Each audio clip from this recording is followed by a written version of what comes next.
नमस्कार, news point लेकर हाजिर हूं मैं राजीव। दोस्तों, बिहार में बीजेपी की उम्मीदों पर पानी फिरता जा रहा है। एक तरफ महागठबंधन की वोटर अधिकार यात्रा में नरेंद्र मोदी के लिए वोट चोर गद्दी छोड़ के नारे लग रहे हैं, तो दूसरी तरफ अब सुप्रीम कोर्ट ने भी ऐसा आदेश दिया है जो बीजेपी की उम्मीदों के खिलाफ है।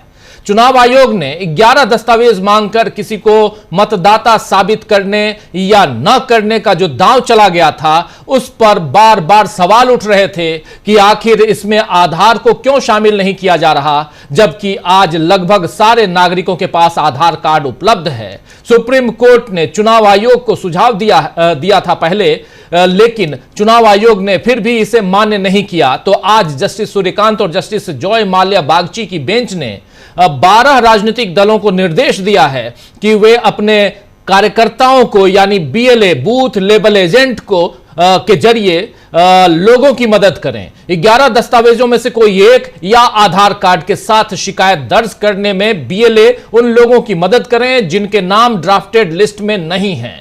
जस्टिस सूर्यकांत ने कहा है कि बिहार के सभी 12 राजनीतिक दलों को अपने कार्यकर्ताओं को फॉर्म 6 में 11 दस्तावेजों या आधार कार्ड के साथ आवश्यक फॉर्म जमा करने में लोगों की मदद करने के लिए विशिष्ट निर्देश जारी करने होंगे।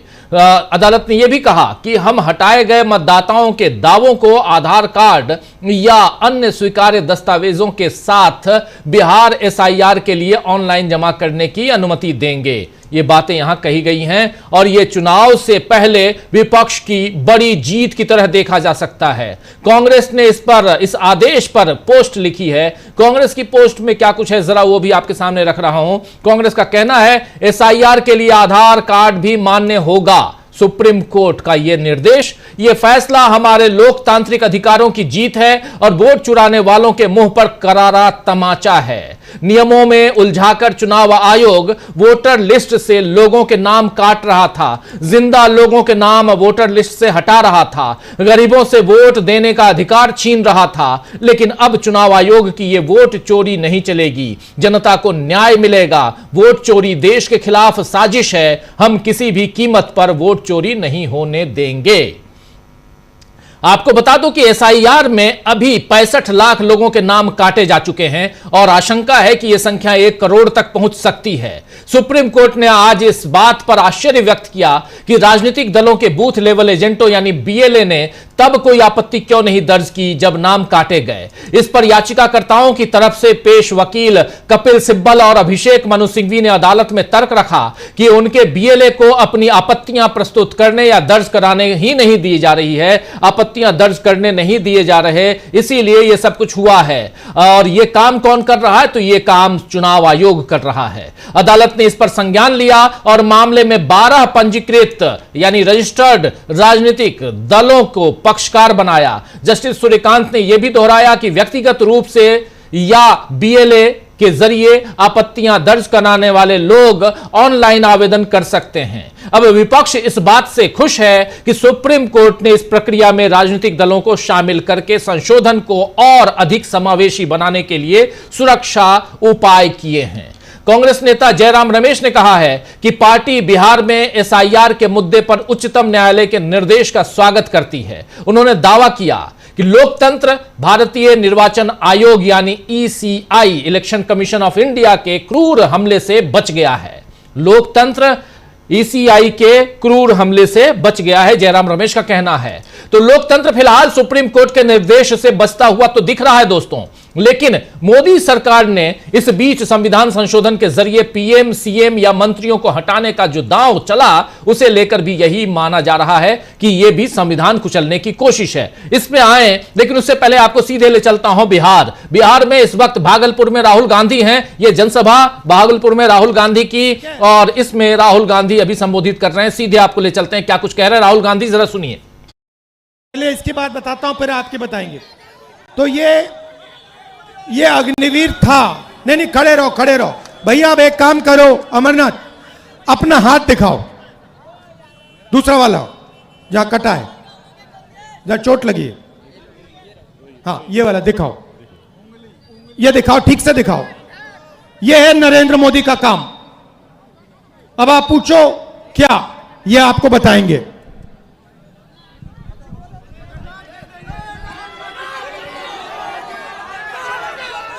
जय हिंद। मेरा नाम अग्निवीर अमरनाथ जायसवाल है।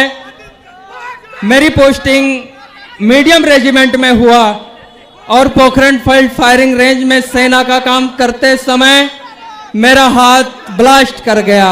अगर फोर्स मेरी तरफ होता तो शायद आज इस दुनिया में मैं नहीं रहता, लेकिन बारूद का प्रेशर मेरी तरफ ना हो के अपोजिट साइड था और मैं सुरक्षित बच गया। पर मेरे हाथ का एक उंगली काटना पड़ा और इस हाथ की सारे नसें कमजोर पड़ चुकी हैं। ये अग्निवीर में जाने के बाद 2 साल सर्विस करने के बाद मुझे वापस घर भेज दिया गया। मैं पूछूं मेरी गलती क्या थी? मेरे लिए भी वही पीतल की गोलियां होती हैं जो परमानेंट सिपाहियों के लिए। आप अपने देश के दुश्मनों से कहना कि वो हमारे लिए बारूद बदल दें, गोलियां बदल दें, क्योंकि आपने सेना बदल दी।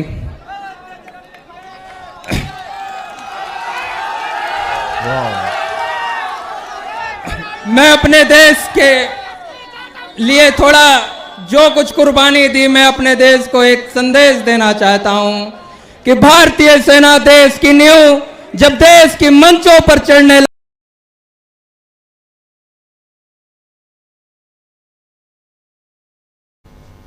तो ये कनेक्टिविटी वहां से थोड़ा कट गई है। जैसे ही कनेक्टिविटी हमको हमारे तक पहुंचती है, हम आप तक इस पूरे वीडियो को, ये जो वहां चल रहा है लाइव टेलीकास्ट, सीधे हम आप तक पहुंचाएंगे।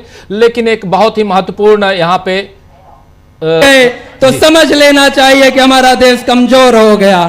और देश के प्रधानमंत्री को एक संकेत करना चाहता हूं कि आपके सचिव ने, आपके विशेष सलाहकार ने आपको यह सलाह नहीं दिया कि पागल सेना और शेर नहीं छेड़े जाते, क्योंकि ये पलटवार करते हैं। और जब ये पलटवार करते हैं तो जॉर्ज की शासन समाप्त हो गया। जब ये पलटवार करते हैं तो अंग्रेज समाप्त हो गए। हम अपने सम्मान का बदला लेकर रहेंगे। आप नहीं विश्वास होता तो राहुल भैया की रैली का कोई भी वीडियो उठाकर देख ले। ये युवा अपने मंग के लिए खड़े हैं, आपको सत्ता से हटाने के लिए खड़े हैं। हम अपनी सेना के लिए खड़े हैं। धन्यवाद। भैया एक आखिरी बात ये भी बता दो, आप हो कहां के?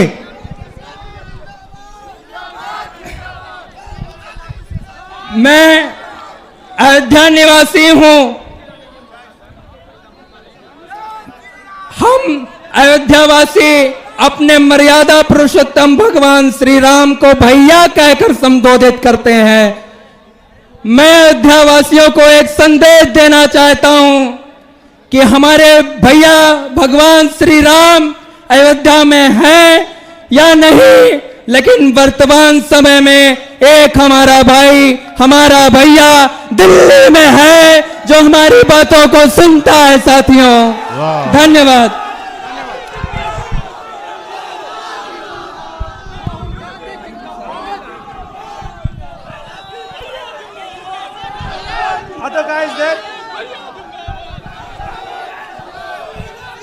तो देखिए, जो भी युवाओं के लिए रास्ते थे, सेना का रास्ता, डिफेंस का रास्ता, पब्लिक सेक्टर का रास्ता, एग्जाम का रास्ता, रोजगार का रास्ता, ये सारे के सारे एक के बाद एक बंद कर दिए गए हैं। पहले सेना में हमारे लाखों युवा जाते थे, देश की रक्षा करते थे, उन्हें पेंशन मिलती थी, उनकी रक्षा होती थी, उनको प्रोटेक्शन मिलता था। आज एक अग्निवीर का हाथ चला गया है, मगर उसको कोई मदद नहीं की जा रही है। उसे परे करके हटाकर लात मारकर घर भेज दिया गया है। दूसरी बात, आप बिहार में, भैया बोलने दीजिए, बोलने दीजिए, डिस्टर्ब मत कीजिए। बिहार में आप, भैया बोलने दीजिए, युवा एग्जाम लेते हो, महीनों के लिए आप पढ़ाई करते हो। क्यों? क्योंकि आप रोजगार चाहते हो। एग्जाम का दिन आता है, उससे पहले पेपर लीक होता है, अमीर लोगों को, कनेक्टेड लोगों को सवाल के जवाब मिल जाते हैं, वो पेपर को एस करते हैं और आप लोगों को हटा दिया जाता है। उसके बाद जो पेपर एग्जाम में पास भी हो जाते हैं, उनके लिए इस देश में, इस प्रदेश में रोजगार नहीं मिल सकता। छोटे व्यापारियों को खत्म किया, नोटबंदी की, अग्निवीर लागू किया, गलत कानून किसानों के लिए लाए।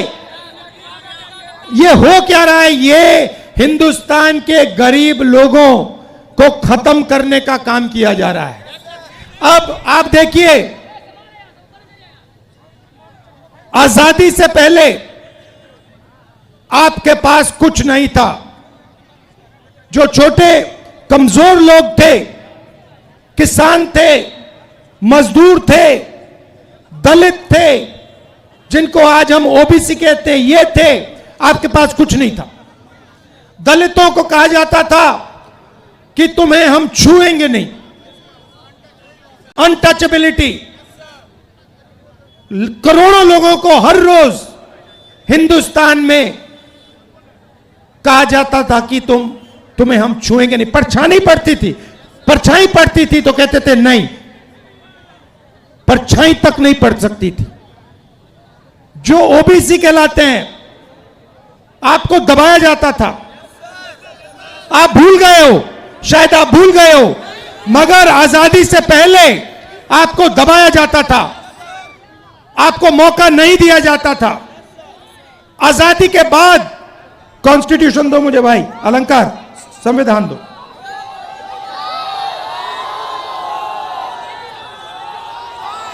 आजादी के बाद ये आया, ये संविधान आया और इसमें लिखा है कि हिंदुस्तान के सब लोग एक जैसे हैं।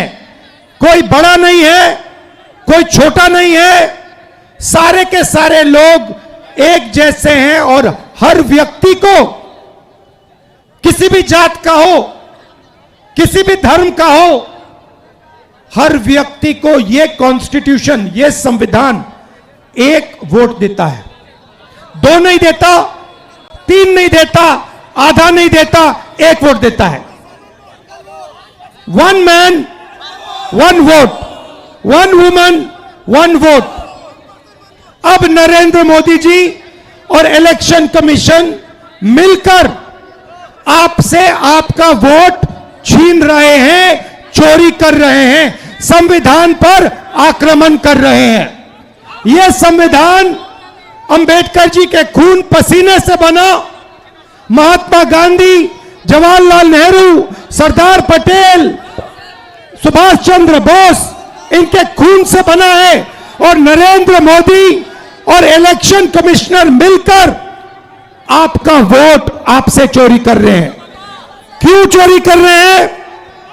क्योंकि वो जानते हैं कि आपकी शक्ति, आपकी आवाज इस संविधान में है और आपकी आवाज, आपकी शक्ति वोट से सुनाई देती है। आप देखिए, यहां पे इन्होंने लाइट ऑफ कर दी, लाइट काट दी, देखा आपने? लाइट काट दी, मगर ये सोचते हैं कि लाइट काटने से आवाज बंद हो जाती है। आवाज नहीं बंद होती, आवाज अंधेरे में सुनाई देती है। और इसीलिए ये आपकी आवाज को बंद करने की कोशिश कर रहे हैं, कह रहे हैं कि भैया आपका जो हक है, जो वोट है, वो आपसे ले लेंगे। महाराष्ट्र में चोरी किया, हरियाणा में चोरी किया, कर्नाटक में चोरी किया, अब बिहार आए हैं और बिहार में इस यात्रा ने इनको मैसेज दिया है, भागलपुर ने, गया ने, पटना देगा कि बिहार में एक वोट चोरी नहीं होने देंगे। एक वोट चोरी नहीं होने देंगे।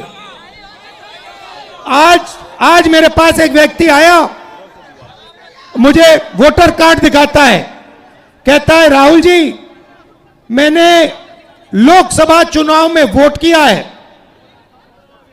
मैंने लोकसभा चुनाव में वोट किया है और अब इलेक्शन कमीशन मुझे कह रहा है कि मेरा वोट काटा जा रहा है। मुझसे पूछ रहे हैं वो मेरा वोट क्यों काटा। मैंने उनसे पूछा भैया आपका नाम क्या है, नाम क्या है, नाम बताया। फिर मैंने कहा कौन सी पार्टी के लिए वोट करते हो, कहता कांग्रेस पार्टी। मैंने कहा समझ गए बात, क्यों काटा है आपका वोट, क्योंकि आप कांग्रेस पार्टी को वोट देते हो, आप आरजेडी को वोट देते हो, आप वीआईपी को वोट देते हो, आप सीपीआईएमएल को वोट देते हो, इसलिए आपका वोट काटा जा रहा है। सीधी सी बात है। तो मैसेज एक है, वोट चोर गद्दी वोट चोर गद्दी छोड़, वोट चोर गद्दी छोड़। और अब वोट चोर महाराज बिहार आए, आज गया गए, गया गए और कहते हैं एसआईआर की बात करते हैं। भाइयों और बहनों, एसआईआर की बात करते हैं और मैंने जो मुद्दा उठाया, जो माधेपुरा कर्नाटक की एक विधानसभा में 1 लाख फर्जी वोट निकले, जिसके माध्यम से बीजेपी चुनाव जीती, उसके बारे में प्रधानमंत्री कुछ क्यों नहीं कहते हैं। हरियाणा के चुनाव के बारे में कुछ क्यों नहीं कहते, महाराष्ट्र के चुनाव के बारे में कुछ क्यों नहीं कहते, मणिपुर में जो हो रहा है उसके बारे में कुछ क्यों नहीं कहते। सच्चाई यह है भाइयों और बहनों कि इलेक्शन कमीशन और प्रधानमंत्री बीजेपी मिलकर लोकतंत्र को खत्म करने में लगे हैं, संविधान को मिटाने में लगे हैं और आपका वोट चोरी करते हैं।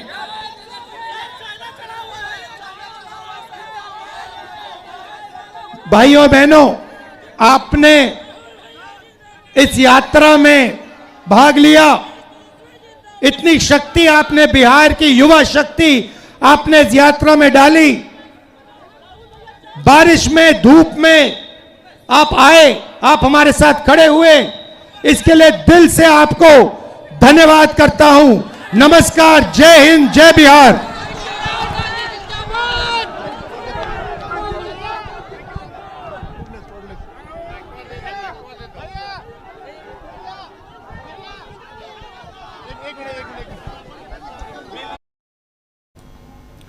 तो सुन रहे थे आप यहां राहुल गांधी का सीधा भाषण भागलपुर से, और भागलपुर में वो जो बात कह रहे थे और कहते कहते ये भी कह गए कि आज वोट चोर बिहार आए, गया आए। और बात वोट चोर की बात जब कर रहे थे, यानी प्रधानमंत्री नरेंद्र मोदी की तरफ इशारा था, सीधा हमला था उनके ऊपर।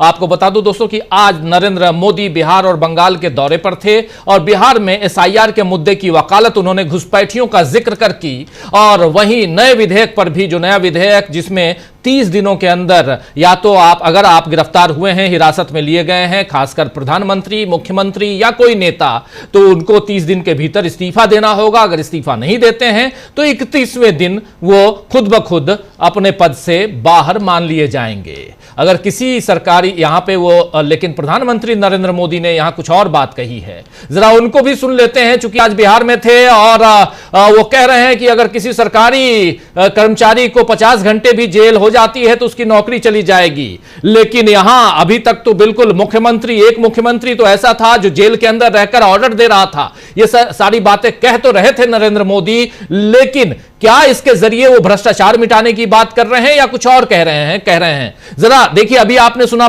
यहां राहुल गांधी को, जरा प्रधानमंत्री नरेंद्र मोदी के आज के भाषण के इस हिस्से को सुन लीजिए। चर्चा आगे बढ़ाते हैं, सीधे चलेंगे हमारे तमाम साथियों के बीच, लेकिन सुनिए प्रधानमंत्री को। होना चाहिए। आप सोचिए, आज कानून है कि अगर किसी छोटे सरकारी कर्मचारी को 50 घंटे तक हिरासत में रख दिया तो अपने आप वो सस्पेंड हो जाता है, ड्राइवर हो, छोटा क्लार्क हो, प्यून हो, उसकी जिंदगी हमेशा हमेशा के लिए तबाह हो जाती है। लेकिन अगर कोई मुख्यमंत्री है, कोई मंत्री है, कोई प्रधानमंत्री है, तो वो जेल में रह करके भी सत्ता का सुख पा सकता है। ये कैसे हो सकता है? हमने कुछ समय पहले ही देखा है कि कैसे जेल से ही फाइलों पर साइन किए जा रहे थे, जेल से ही सरकारी आदेश निकाले जा रहे थे। नेताओं का अगर यही रवैया रहेगा तो ऐसे भ्रष्टाचार के विरुद्ध लड़ाई कैसे लड़ी जा सकती है?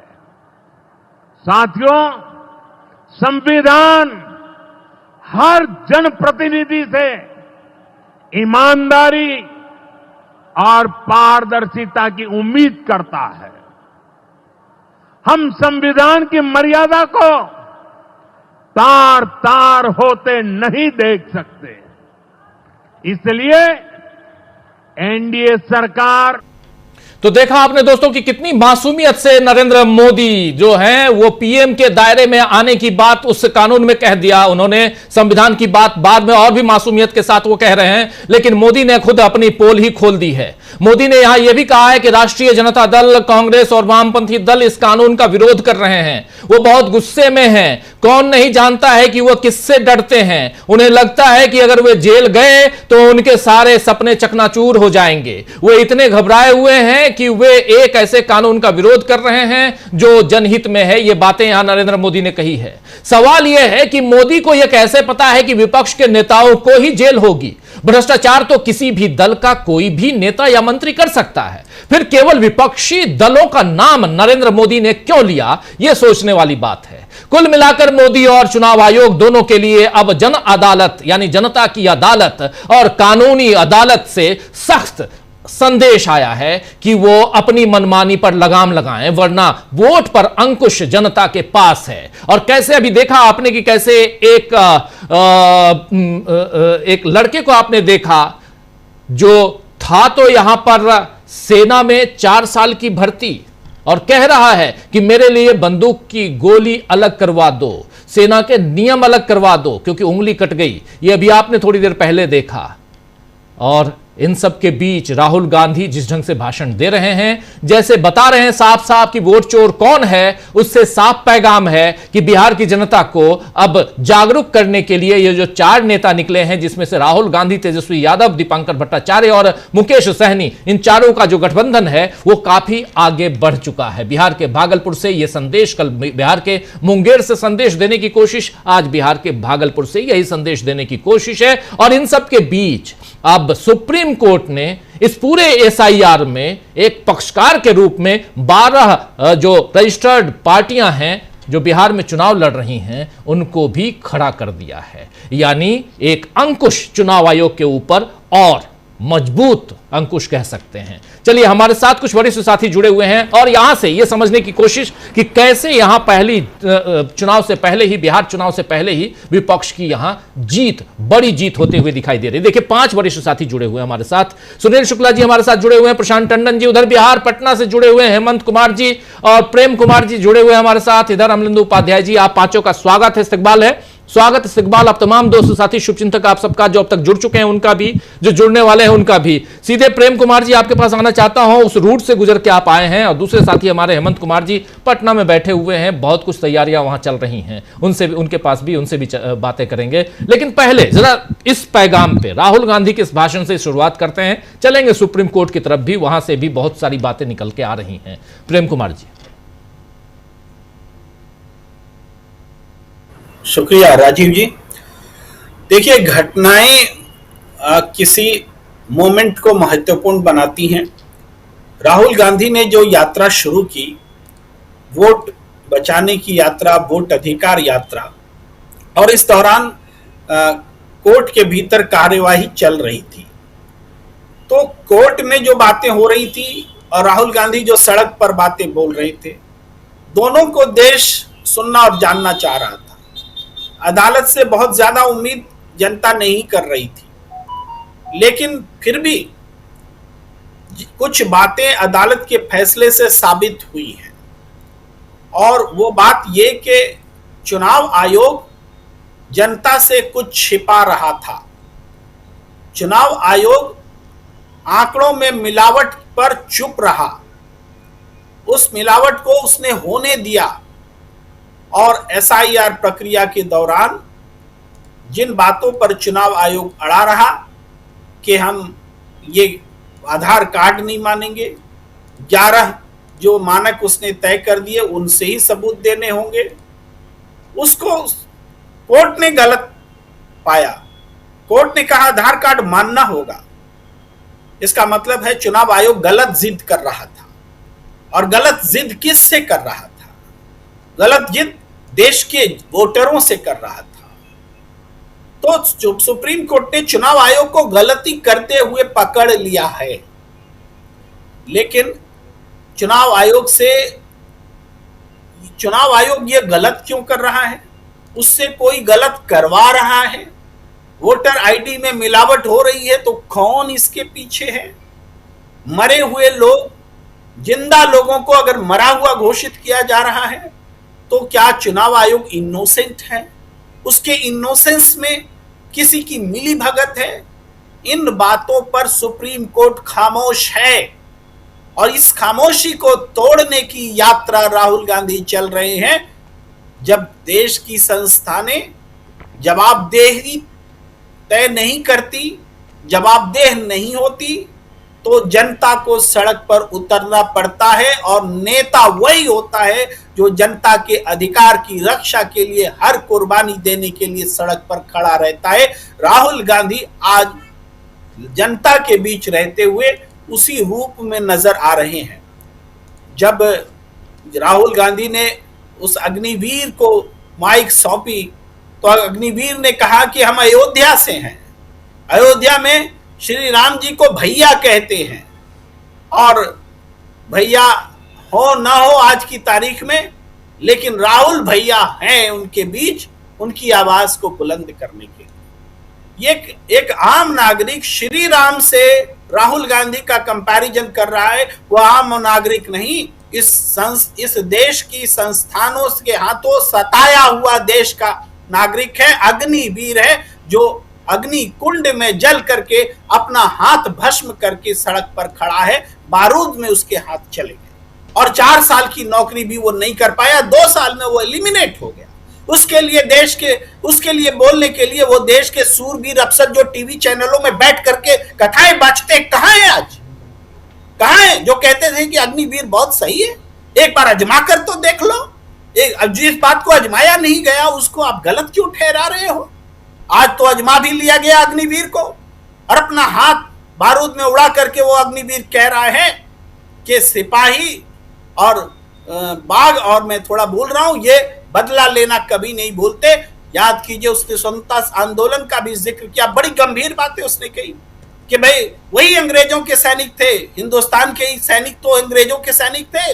लेकिन जब उसने नौसेना का विद्रोह किया, अंग्रेजों के खिलाफ बगावत की, जब अंग्रेज को लगा कि हम जिस सेना को पाल रहे हैं वही सेना आज हमारे खिलाफ खड़ी है क्योंकि हमने उसके सम्मान को कुचला है, तो अंग्रेजों को देश छोड़ना पड़ा। तो वो नौजवान कह रहा है कि तुम हमारे सम्मान को अगर चोट पहुंचाओगे तो हम भी बदला लेने के लिए सड़क पर खड़े। बहुत बड़ी बात उसने आज कह दी है। तो ये जो चीजें हैं ये राहुल गांधी नहीं कह रहे। मैंने पहले भी कहा, परिस्थिति किसी बात को, किसी घटना को, किसी क्रिया प्रतिक्रिया को बड़ा बनाती है। जी, वीडियो डाउन हो गया है इनका, दिख रहा है साफ साफ, लेकिन कोई बात नहीं। यहाँ पर बहुत गंभीर चर्चा में हम बात लगातार कर रहे हैं कि कैसे यहाँ राहुल गांधी अपनी यात्रा को आगे और बहुत दमदारी के साथ आगे बढ़ा रहे हैं। इनका साथ देते हुए तेजस्वी यादव, इनके साथ साथ और 2 और इनके राजनीतिक साथी, राजनीतिक दलों के, एक भाकपा माले के प्रमुख दीपांकर भट्टाचार्य और दूसरे वीआईपी के यानी विकासशील इंसान पार्टी के मुखिया मुकेश सहनी इसी यात्रा में साथ साथ नजर आते हैं। एक तरफ ये, दूसरी तरफ राहुल गांधी ने एक ट्वीट भी किया है, आज उस ट्वीट को भी दिखाएंगे हम, और एक जन सैलाब को दिखाते हुए ट्वीट किया है, वो भी हम आप तक पहुंचाएंगे। देखिए, लिख रहे हैं, वोट चोर सरकार देख लो, ये गुस्सा है बेरोजगारी और महंगाई के खिलाफ, ये आक्रोश है 2 दशक यानी 20 साल की गरीबी और पलायन के विरुद्ध, ये क्रांति है मताधिकार चोरी के खिलाफ, ये जन आंदोलन है, जनता जाग गई है और समझ चुकी है, चोरी से बनी सरकार जनता की नहीं होती। और ये जो दिखा रहे हैं, जरा उस विजुअल को भी ले आइए सामने स्क्रीन पर, जो दिखाते हुए ये ट्वीट राहुल गांधी ने किया है, उस विजुअल में साफ साफ जो भीड़ दिखाई दे रही है उसको देखकर आप खुद समझ सकते हैं कि कितनी भीड़ है वहां पे, कितना जन सैलाब जिसका जिक्र कर रहे हैं राहुल गांधी वो है। ये भी हम थोड़ी देर में दिखाते हैं आपको, लेकिन आप लगातार जो साथी बिहार से जुड़े हुए हैं और इस एरिया में रहते हैं वो अच्छी तरह से समझ रहे होंगे कि एक जन सैलाब है। और सबसे बड़ी बात कि ये देखिए, ये भीड़, इस भीड़ को साझा करते हुए, इस तस्वीर को साझा करते हुए, इस वीडियो को साझा करते हुए राहुल गांधी ने ट्वीट किया है, जिसमें ये तमाम बातें वो लिख रहे हैं कि ये जो भीड़ है, ये जो जनसैलाब है वो क्या कहता है। और ये यहां पे साफ साफ कि वोट चोर सरकार देख लो, ये गुस्सा है बेरोजगारी और महंगाई के खिलाफ, ये आक्रोश है 2 दशक की गरीबी और पलायन के विरुद्ध, ये क्रांति है मताधिकार चोरी के खिलाफ, ये जन आंदोलन है, जनता जाग गई है और समझ चुकी है, चोरी से बनी सरकार जनता की नहीं होती। ये बातें यहां कह रहे थे। प्रेम कुमार जी अपनी बात पूरी कीजिए, फिर आते हैं सीधे प्रशांत टंडन जी के पास, और फिर हेमंत जी हैं हमारे साथ, सुनील शुक्ला जी और अमलिंदु उपाध्याय जी भी हैं। जल्दी से प्रेम कुमार जी। जी जी, देखिए, आज ही के दिन बिहार में नरेंद्र मोदी भी रहे और नरेंद्र मोदी जी ने जो बात कही वो ये कि भ्रष्टाचार के खिलाफ वो कानून लेकर आए हैं, वो भ्रष्टाचार को खत्म करना चाहते हैं और अपोजिशन डरा हुआ है क्योंकि वो भ्रष्ट है। आप समझिए कि बिहार में डबल इंजन की सरकार 2 दशक से, केंद्र में 11 साल से सरकार डबल इंजन बोलिए, केंद्र में बीजेपी की सरकार, एनडीए की सरकार, और भ्रष्टाचार से डर विपक्ष को लग रहा है। विपक्ष के नेताओं को आपने किसको जेल में नहीं डाला, किन नेताओं को आपने वॉशिंग मशीन में ढो के अपने में शामिल नहीं किया। तो भ्रष्टाचार से के खिलाफ लड़ाई को देश ने देखा है कि आप क्या कर रहे हैं। आपने विधायक खरीदे, आपने सांसद खरीदे, आपने सरकारें गिराई, भ्रष्टाचार खत्म करने के लिए आप कानून ला रहे हैं। नहीं, अगर कोई इस बात में कहता है, कोई गलतफहमी में ना रहे, क्योंकि ये सरकार दरअसल देश के तमाम मुख्यमंत्रियों को डरा करके जिंदगी जीने के लिए मजबूर करना चाहती है कि तुम अगर हमारी बात नहीं मानोगे तो तुम 30 दिन के भीतर ही 31वें दिन गद्दी से उतर जाओगे, क्योंकि मेरी मर्जी, मेरी सरकार, मेरे पास सीबीआई, ईडी, आईटी, हमने ऐसे भी बंद कर दिया, अब तो कानून हमारे पास है। यह है उनका कहने का मतलब। लेकिन वो कह उल्टा रहे हैं। क्या जनता उनकी बातों को समझ लेगी? क्या जनता इतनी मासूम है कि वो इस बात को समझ ले? वो वॉशिंग मशीन का मतलब नहीं जानती, वो हेमंता बिश्वा शर्मा को नहीं देख रही, जिसको अजित पवार को नहीं देख रही, तमाम आरोप जिनके ऊपर हैं। तो ये बातें जो है, जो नरेंद्र मोदी कह रहे हैं, हमें लगता है कि राहुल गांधी ने जो राजनीतिक चेतना जगाई है उसमें ये बात उल्टी पड़ेगी, उनको अपनी बात वापस बैकफायर करेगी, ऐसा हम कह सकते हैं। जी बिल्कुल बिल्कुल, आता हूं आप सबके पास। प्रशांत जी, जरा आपसे समझना चाहता हूं कि इधर सुप्रीम कोर्ट में आज सुनवाई हुई है और उधर इसी वोटर अधिकार यात्रा को लेकर राहुल गांधी निकले हुए हैं। क्या सामंजस्य आप देख रहे हैं? एक तरफ सुप्रीम कोर्ट कह रहा है कि राजनीतिक दलों में को इसमें महती भूमिका निभानी चाहिए। सुप्रीम कोर्ट ने आज लिखित रूप में राजनीतिक दलों को इसमें आदेश दिया है कि उनके बीएलए यानी बूथ लेवल एजेंट जो हैं, वो जितने भी छूटे हुए लोग हैं उनका नाम इसमें जुड़वाएं, वोटर लिस्ट में जुड़वाने का काम करें, मदद करें इसमें। और दूसरी तरफ चुनाव आयोग कह रहा है, वो भी कह रहा है कि राजनीतिक दल हमारी मदद कर ही नहीं रहे हैं। तीसरी तरफ राहुल गांधी वोटर अधिकार यात्रा में बार बार नरेंद्र मोदी को वोट चोर कह रहे हैं और चुनाव आयोग को भी कह रहे हैं कि वो बीजेपी का साथी संगी बना हुआ है। कैसे देखा जाए इसको? कोर्ट में राजीव जी बात कर लेते हैं। मैं भी, आप दिन भर लाइव रहते हैं, मैं भी सुनता हूँ, देखता हूँ सुप्रीम कोर्ट के फैसलों को और जो सुनवाई चल रही है। मुझे एक बात समझ में नहीं आ रही है, ये बिल्कुल पानी की तरह साफ है कि एसआईआर के जरिए बिहार में क्या किया गया। तो क्या ये सुप्रीम कोर्ट को समझने में क्या दिक्कत आ रही है? देश के सबसे तजुर्बेकार वकील वहां पे हैं, पॉलिटिकल पार्टीज हैं वहां पे, चुनाव का काम देखने वाली सिविल सोसाइटी वहां पे है और उनकी बहुत डिटेल्ड रिसर्च की हुई पिटीशंस हैं, आर्गुमेंट हैं। 2003 के इंटेंसिव रिव्यू का भी उनके पास जानकारी है, पिटीशन में ही है। उसके बाद सुप्रीम कोर्ट किस्तों में आदेश क्यों दे रहा है? पहले 2 सुनवाई में उन्होंने सुझाव दिया कि आधार कार्ड को जोड़ें। पहली सुनवाई में सब आदेश, वो सुझाव दिया तो चुनाव आयोग ने 2 टूक कह दिया कि हम नहीं जोड़ेंगे। जब 2 टूक कह दिया फिर सुझाव दे दिया, फिर आपने कहा कि जी आधार कार्ड को भी जोड़िए। आधार कार्ड जुड़ गया, लेकिन जो 22 जून का उसका आदेश है उसमें उसका हिस्सा अभी भी नहीं है। तो सुप्रीम कोर्ट के आदेश के हिसाब से वो चल रहा है। अब उसके बाद आपने आज बड़ी रिलीफ दे दी कि साहब आप जो है जो बिहार के बाहर है वो भी ऑनलाइन कर सकते हैं। ये किस्तों में रिलीफ क्यों दी जा रही है? ये क्या पहले दिन समझ में नहीं आ रहा कि ये समस्याएं आएंगी? हम लोग लगातार, हम तो पत्रकार हैं जी, हमको समझ में आ रहा था कि जो बिहार के तमाम लोग हैं, जो मजदूर हैं, जो काम करने जाते हैं, वो कैसे करेंगे जो बिहार के बाहर रह रहे हैं। तो ये बात सुप्रीम कोर्ट को समझाने में क्या इतने बड़े वकील, सीनियर वकील जिन्होंने जिंदगी लगा दी कोर्ट रूम में, वो समझा नहीं पाए क्या? क्या उनके पिटीशन में ये बातें नहीं थी? थोड़ा सा समझने में मुझे दिक्कत आ रही है कि सुप्रीम कोर्ट की अप्रोच क्या है। क्या सुप्रीम कोर्ट चुनाव आयोग को बराबर ढील देना चाहता है कि आप अपनी मर्जी करते रहो? हो सकता है हमारी बातें बहुत से लोगों को समझ में नहीं आए, लेकिन मैं एक बात जो कह रहा हूं कि 65 लाख लोगों के नाम उड़ाए गए हैं। 65 लाख लोगों के संवैधानिक अधिकार पर आंच आ रही है।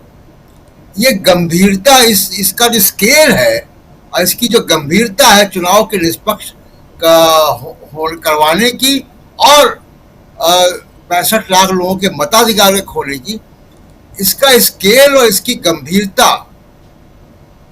इसको सुप्रीम कोर्ट की सुनवाई में मैं नहीं पा रहा हूं कि सुप्रीम कोर्ट के जजेस की अप्रोच में ये गंभीरता नहीं आ रही। 65 लाख लोगों के मताधिकार का मामला है, वो बाल की खाल निकालने में लगे हुए हैं। ज्ञानेश कुमार की प्रेस कॉन्फ्रेंस हम लोगों ने सबने सुनी, कह रहे हैं 00 नंबर उन लोगों का होता जिनका कोई पता नहीं होता। पूरे मोहल्ले या गांव या शहर के बराबर तो 00 नंबर के मैं बताता। इस देश में 139 करोड़ आधार कार्ड हैं। ज्ञानेश कुमार अगर 5 आधार कार्ड भी ले आए जिसमें मकान नंबर 00 है तो मैं मान जाऊंगा कि बड़ा साहब वो सही कह रहे हैं जी। तमाम सारी बातें जो पब्लिक डोमेन में हैं, 2002-2003 का इंटेंसिव जो रिवीजन है वो उसका पूरा रिकॉर्ड है, जिसमें चुनाव आयोग ने नागरिकता का सबूत नहीं मांगा था। सुप्रीम कोर्ट के आदेश हैं कि चुनाव आयोग नागरिकता जांच करने का फोरम नहीं है। तो इस बात की इजाजत सुप्रीम कोर्ट की ये बेंच क्यों दे रही है चुनाव आयोग को? वो भी 3 जजों की बेंच का आदेश है, 3 जजों की बेंच का आदेश है, ये 2 जज हैं। तो तमाम सारे कानून का उल्लंघन हो रहा है। वृंदा ग्रोवर ने वहां पे एक मामला उठाया सुप्रीम कोर्ट में पिछली हियरिंग में कि ये जो एसआईआर में 11 डॉक्यूमेंट दिए गए हैं, ये नई एंट्री है, इसका कानूनी अधिकार चुनाव आयोग को नहीं है। तो क्या ये लॉर्डशिप को ये समझ में बात नहीं आई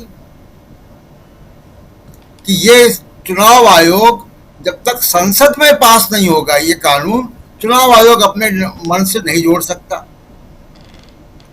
क्या जजेस को ये समझ में नहीं आ रहा है कि 65 लाख लोग या 1987 के बाद जो लोग जिनसे पूछा जा रहा है कि अपने माँ बाप का वो लेकर आओ जन्म प्रमाण पत्र, वो कहाँ से लाएंगे? जस्टिस धूलिया खुद कह चुके कि मेरे पास भी नहीं होगा। तो कहने का मतलब ये कि एक झटके में ये बातें क्यों नहीं आ पा रही हैं कि एसआईआर लीगल है कि लीगल है, जी, ये संविधान कानून सम्मत है कि नहीं है। और इसी में एक आखिरी बात और जोड़ दूं कि पॉलिटिकल पार्टी की जिम्मेदारी क्यों है। आज एक नया एलिमेंट आ गया, अभी आपने बताया।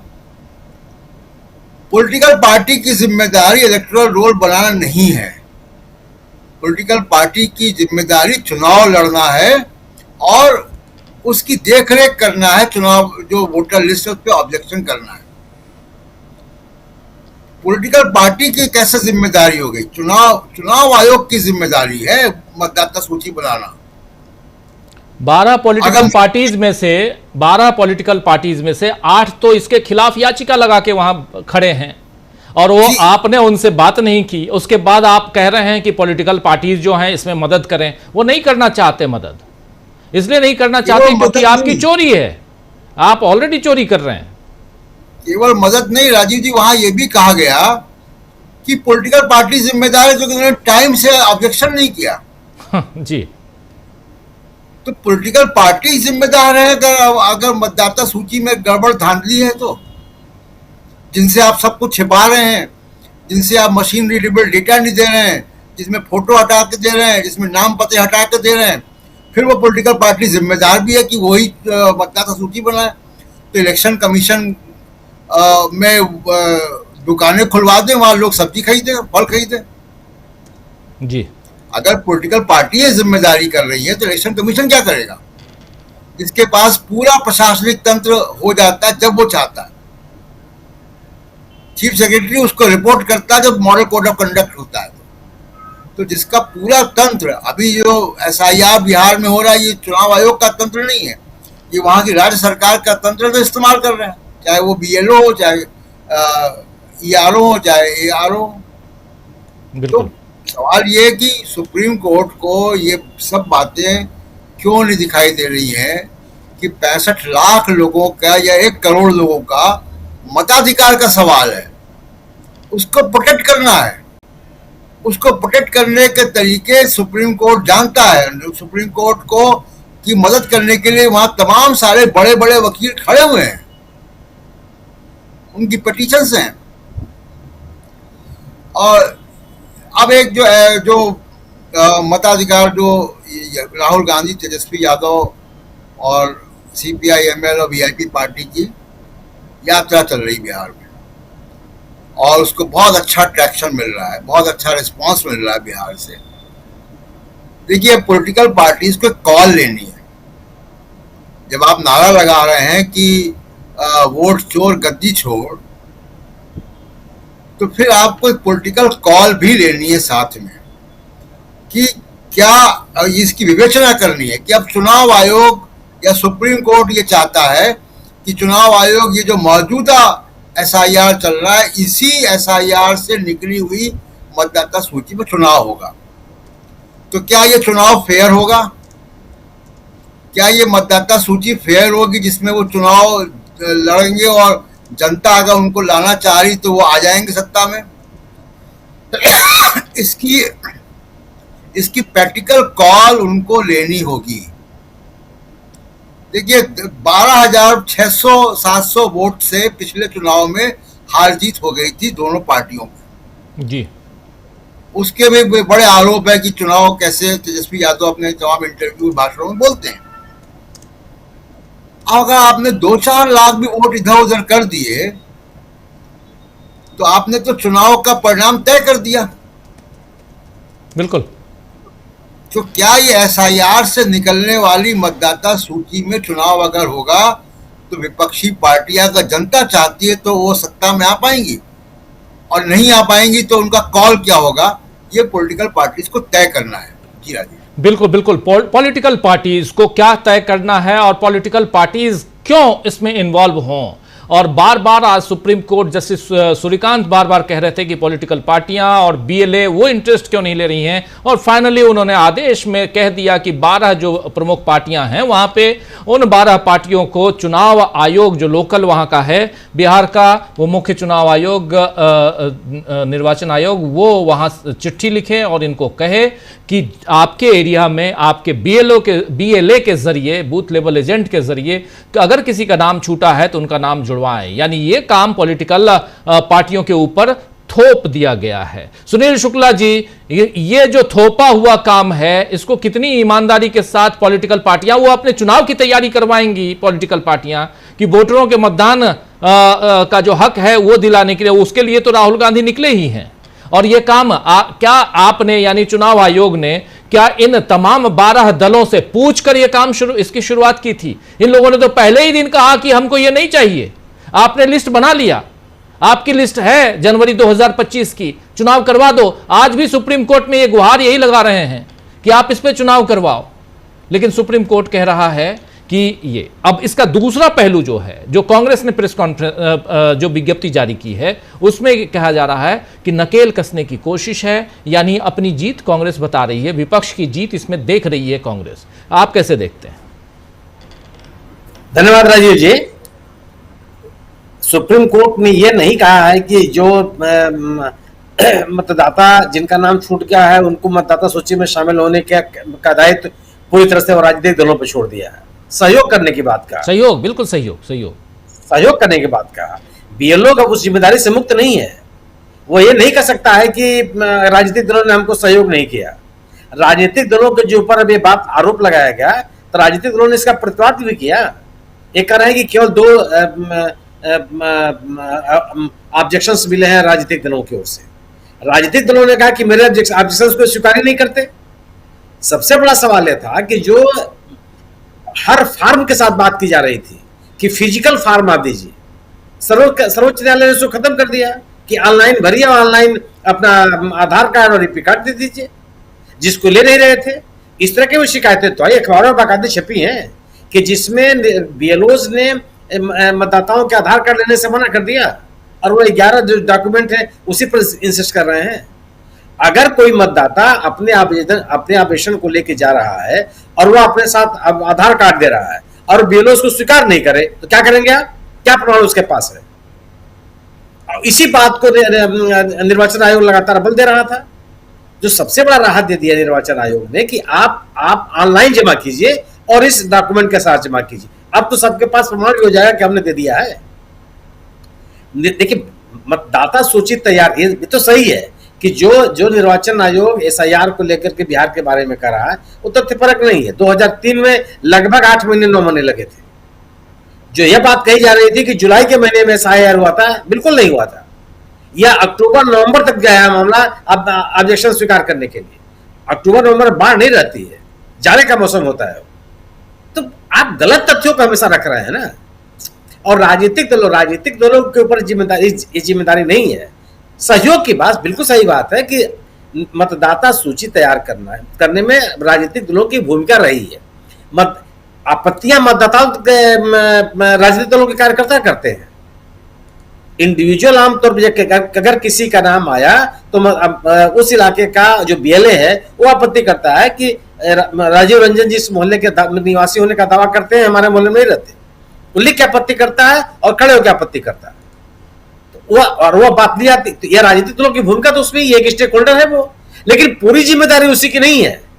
अगर बिना किसी आपत्ति के भी किसी उम्मीदवार का नामांकन पत्र निर्वाचन अधिकारी स्वीकार कर ले और उसमें गलतियां पाई जाए तो इस बिना पर स्वीकार नहीं कर ली जाएंगी कि राजनीतिक दलों ने तो इस पर आपत्ति नहीं किया था।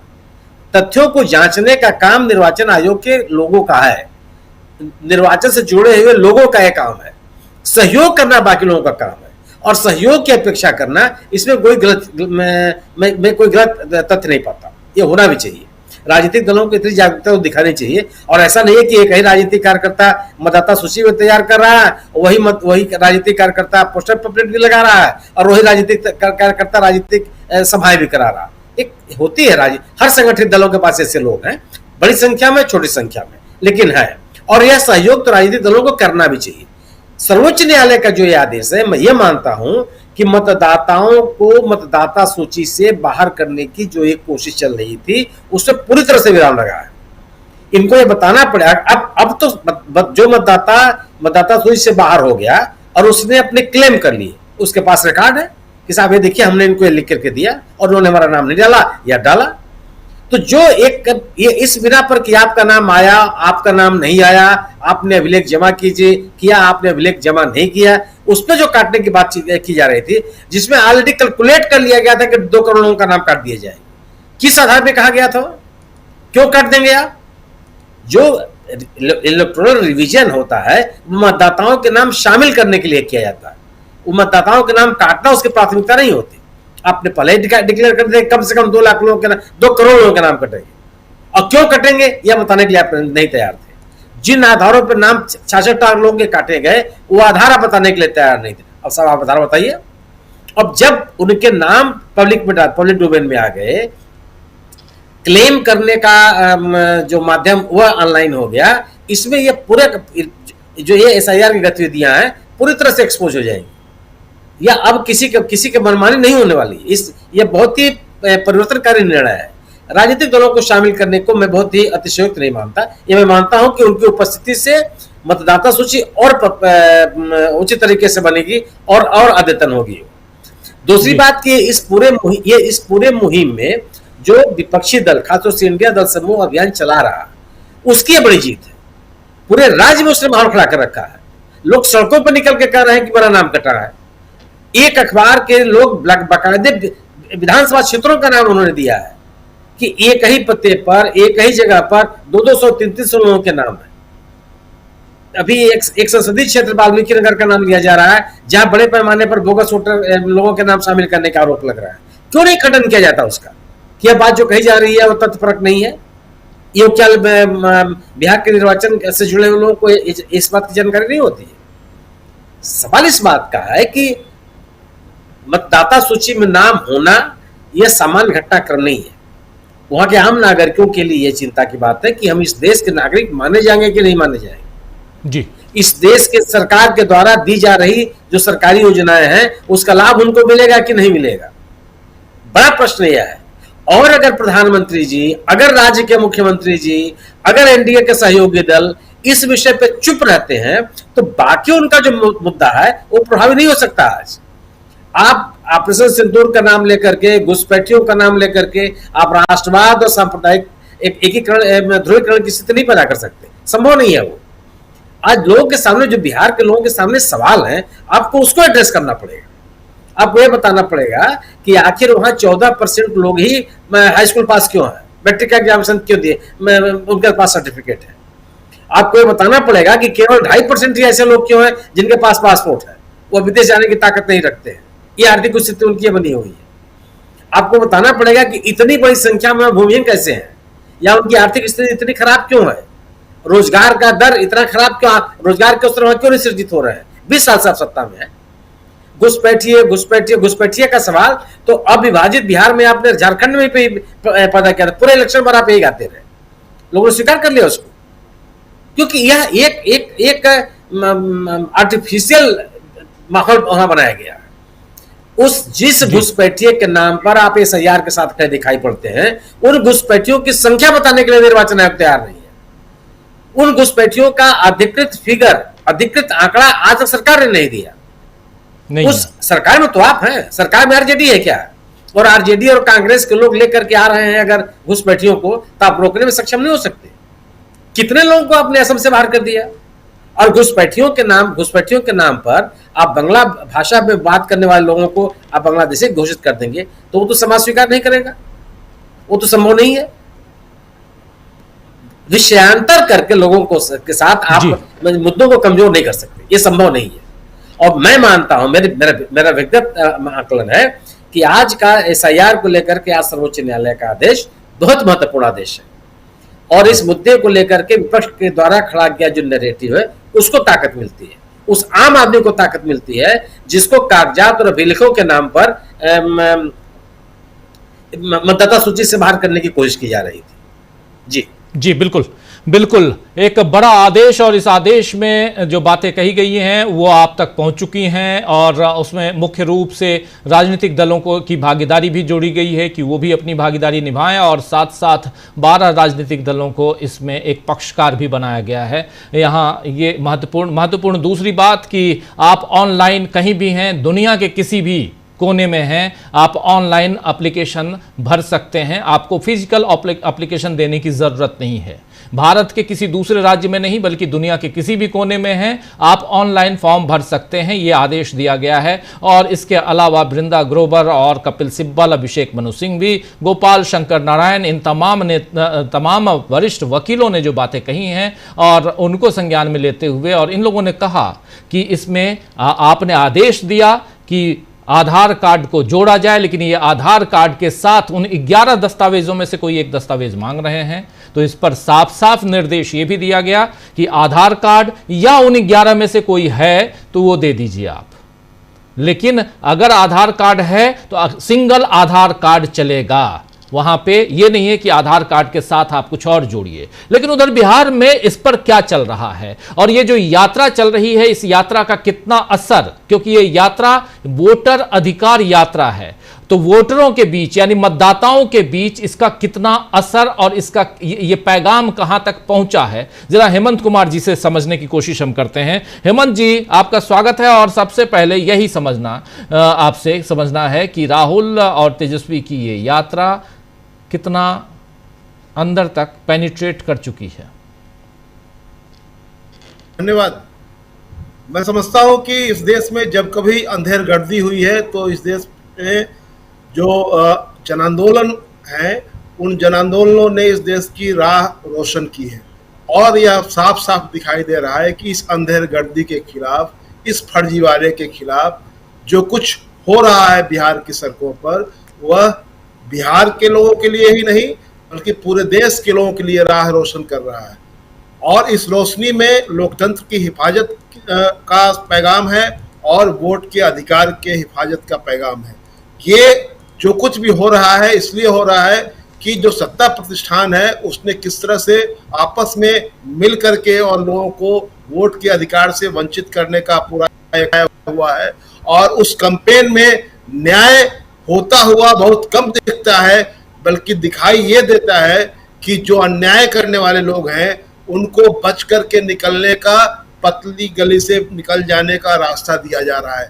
मैं कहता हूं कि आज की तारीख में जब कभी भी सुनवाई हो रही है सुप्रीम कोर्ट में, तो मेरा जैसा व्यक्ति है उम्मीद लेकर के देखने के लिए बैठता है टीवी खोल करके और अपने लैपटॉप के स्क्रीन पर कि शायद आज कुछ ऐसा निर्णय आएगा कि जिससे लगेगा कि फाइनल न्याय हो गया। लेकिन होता क्या है, लगता है कि आपको कुछ राहत मिल रही है, लेकिन जिन लोगों ने गलती की है, जिन लोगों की गलती की वजह से पूरा बिहार आज एक तरह से उथल पुथल के दौर से गुजर रहा है, उनको कोई सजा दी जाती हुई दिखती नहीं है कि उनको कोई सजा मिलने वाली है, ऐसा कुछ दिखाई नहीं दे रहा है। अब बताइए कि जो कहा जा रहा है कि बीएलए कहाँ है, देखिए उसमें एक गंभीर बात है जिसकी ओर मुझे लगता है कि आप लोगों का ध्यान नहीं गया है कि वह ये जो आपत्तियां दर्ज की जा रही है वो कहाँ है। ये पूछा कोर्ट ने, अरे भाई आपत्तियां दर्ज की जा रही है उसको अपडेट कौन कर रहा है, उसको क्यों नहीं किया जा रहा है। सीपीआईएमएल ने आज पूरा दस्तावेज के साथ दिया है कि 12 विधानसभा क्षेत्रों के मरे हुए लोगों की सूची के साथ भर करके दिया गया, लेकिन उसमें मात्र 2 लोगों का नाम अपडेट किया गया है। ये क्या तमाशा है, ये कौन कर रहा है, ये तो किसकी जवाबदेही है। क्या सुप्रीम कोर्ट को पूछना चाहिए, बताना चाहिए कि क्या राजनीतिक दलों से पूछ करके एसआईआर शुरू हुआ, आपने तो कोई सहमति ली नहीं थी, तो जवाबदेही क्यों दी जा रही है राजनीतिक दलों पर। बीएलए से क्यों पूछा जा रहा है कि आप लोग कहाँ हैं, क्या कर रहे हैं। क्या जो लोग जिनसे पूछा जाना चाहिए था कि 80,000 लोग बगहा, पिपरा और मोतिहारी विधानसभा में फर्जी पते पर वोटर बनाए गए, एक एक पते पर 500, 600, 700 लोग वोटर बनाए गए। ये कहां से हुआ, ये गड़बड़ी किसने की, ये गड़बड़ी किसकी योजना के तहत हुआ। जब चुनाव आयोग कहता है कि हम वोटर लिस्ट को पवित्र बनाना चाहते हैं, तो ये क्या कैसा पवित्रीकरण है जिसमें सिर्फ अशुद्धियां ही अशुद्धियां हैं, जिसमें सिर्फ अपवित्र चीजें ही साफ साफ दिखाई दे रही है। जिंदा लोगों को मरा हुआ बता दिया गया, फर्जी पते पर लोगों के वोट ये बना दिए गए, लिस्ट में नाम उनको डाल दिए गए। जो लोग अपने गांव में अपने घरों में रह रहे हैं उनको कह दिया गया कि अस्थायी रूप से पलायित हैं। जो लोग यहाँ जिनके पास एक ही मतदाता पहचान पत्र है उनको कहा जा रहा है, उनके नाम पर कहा गया कि दो मतदाता पहचान पत्र है, आपने ऐसे लोगों के नाम डाल दिए।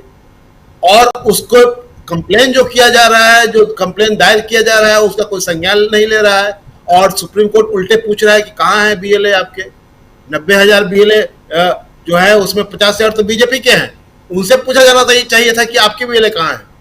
आपने आज तक किसी मरे हुए व्यक्ति को ये जिनका नाम मरे हुए सूची में डाल दिया गया और वो जिंदा है उनको लेकर बीजेपी का कोई नेता आया सामने कि देखिए ये हमारे मतदाता है, इनका नाम मरा हुआ सूची में डाल दिया गया, ये जिंदा है। ये क्या कमाल है भाई कि एक पार्टी और एक गठबंधन पूरा इस मामले में अलग राग अलाप रहा है, उसकी कोई जवाबदेही नहीं है। तो जो आज हो रहा है उसमें मुझे साफ साफ दिखाई दे रहा है कि बिहार में विपक्ष ने जो निर्णय लिया कि हम वोट अधिकार यात्रा निकालेंगे, जनता के बीच जाएंगे, तो जनता ही किसी भी मुल्क में जनता ही सर्वोपरि होती है और जनता के बीच ही जाकर के आप इन चीजों का हल ढूंढ सकते हैं। तो जनता के बीच में जाने का जो निर्णय है वो बिल्कुल मुझे लगता है कि समय पर उचित समय पर लिया गया निर्णय है और लोगों का जो समर्थन मिल रहा है, लोग जिस तरह से इसमें आ रहे हैं और लोग राहुल गांधी को देखने भी आ रहे हैं, उनको सुनने भी आ रहे हैं और उनके साथ साथ जुड़ करके नारेबाजी भी कर रहे हैं। ये ऐसे लोग हैं जिनके चेहरे पर चमक इसलिए आ रही है इस पूरे अभियान से कि उनके बाप दादाओं ने वोट का अधिकार हासिल करने के लिए मार खाया, जनसंहार झेले और आगजनी झेली। ये है हकीकत। संविधान ने भले ही वोट का अधिकार दिया लेकिन उसको जमीन पर उतारने में, उसको हासिल करने में इन लोगों के पुरखों को ये सब कुर्बानियां देनी पड़ी है। तो उनके नजर में ये लगता है कि हमारा वोटिंग राइट जा रहा है, इसलिए ये लोग राहुल गांधी के सभाओं में आ रहे हैं। और ये आज किसी पार्टी का या किसी नेता का मुद्दा नहीं रह गया है, ये आगे बढ़ चुका है, ये जनता का मुद्दा बनता हुआ दिखाई दे रहा है। मैं ये नहीं कह रहा हूं कि बिहार में कोई तूफान खड़ा हो गया है, लेकिन ये आने वाले तूफान का संकेत है कि आप जिस तरह से कर रहे हैं, जिस तरह से संस्थाएं कर रही है, जिस तरह से संस्थाएं न्याय करती हुई नहीं दिख रही है, वो साफ साफ जनता के मन में एक विक्षोभ पैदा कर रहा है, असंतोष पैदा कर रहा है। और मुझे लगता है कि जो लोग इस देश की पूरी सियासत की जो पूरा भविष्य लिखते हैं, उनके सामने ये चुनौती है कि आप लोगों को न्याय करते हुए दिखिए कि हम न्याय कर रहे हैं, हम पूरी तरह से न्याय करेंगे, किसी को छोड़ेंगे नहीं। ये और दूसरी बात एक और मैं कहना चाह रहा हूं कि आज सुबह सुबह लालू यादव ने जो बात कही, वह बात गौर से समझ लीजिए कि उन्होंने कहा नीतीश जी के बारे में कि मोदी जी नीतीश जी की राजनीति और उनकी पार्टी का पिंडदान करने के लिए आ रहे हैं। बस 2 लाइन में उन्होंने पूरे बिहार की सियासत का भविष्य बता दिया कि क्या होने जा रहा है। मोदी जी कितना भी राग अलाप लें, लेकिन मोदी जी नीतीश जी के पिंडदानी हो गए हैं, इस बात में अब कोई शक नहीं है। और हम लोग तो कहते हैं कि मोदी जी तो 15 में और 2022 में पिंडदान की पूरी तैयारी कर चुके थे। वह तो लालू यादव थे जिनके अभयदान की वजह से इनका पिंडदान होते होते बच गया था। तो आज जो मोदी जी आए थे, मोदी जी की जो सपाट बयानी थी और मोदी जी की जो उन्होंने अपने पद की गरिमा से हट करके जिस तरह से बातें की है, जो लगातार वो कर रहे हैं कि आपके निशाने पर इस देश के मुसलमान हैं, इस राज्य के मुसलमान हैं, जिनको आप घुसपैठिया बता रहे हैं। आप कितना भी पर्दा लगा करके बात कीजिए, लेकिन उस पर्दे से काम नहीं चलने वाला है। तो इस राज्य की जनता समझ चुकी है। और सबसे बड़ी बात है राजीव जी कि बिहार से जो संदेश निकल रहा है वो पूरे देश को एक तरह से उस तरंग पैदा कर रहा है, पूरे देश में के भीतर में एक ऊर्जा पैदा कर रहा है, जिनको नहीं दिखाई दे रहा है उनको आगे बात समझ में आएगी। क्योंकि मताधिकार का सवाल एक ऐसा सवाल है जिसको लोग कंप्रोमाइज किसी भी कीमत पर नहीं करना चाहते हैं, चाहे वो रिक्शा ठेला चलाने वाला हो या सुप्रीम कोर्ट में कोई वकालत करने वाला बड़ा जज या वकील हो या माननीय न्यायाधीश हो, सबके लिए वो उसी तरह का उसका ये है। तो मैं समझता हूं कि ये एक ऐसे अधिकार की लड़ाई है जिसने ये तय किया है कि आपको नागरिक होने से वंचित करने के लिए, आपको नागरिक से प्रजा बनाने की दिशा में उठाया गया जो कदम है, इसके खिलाफ लड़ने के सिवा और कोई रास्ता नहीं है। और लड़ाई का जो रास्ता जो राहुल गांधी ने चुना है, मुझे साफ साफ दिखाई दे रहा है कि वो आगे बहुत बड़ा ये फैसला लेकर के आएगा, जनता उसको वो फैसला देगी। बिल्कुल बिल्कुल, जनता। और लालू प्रसाद यादव की आप बात बिल्कुल सही कह रहे हैं कि लालू यादव ने आज सुबह सुबह जो ट्वीट किया, उस ट्वीट में उन्होंने लिखा है कि प्रधानमंत्री मोदी जी आज गया में नीतीश कुमार की राजनीति और उनकी पार्टी का पिंडदान करने आ रहे हैं। इसके साथ लालू यादव ने एक वीडियो भी शेयर किया, उस वीडियो को भी दिखाऊंगा।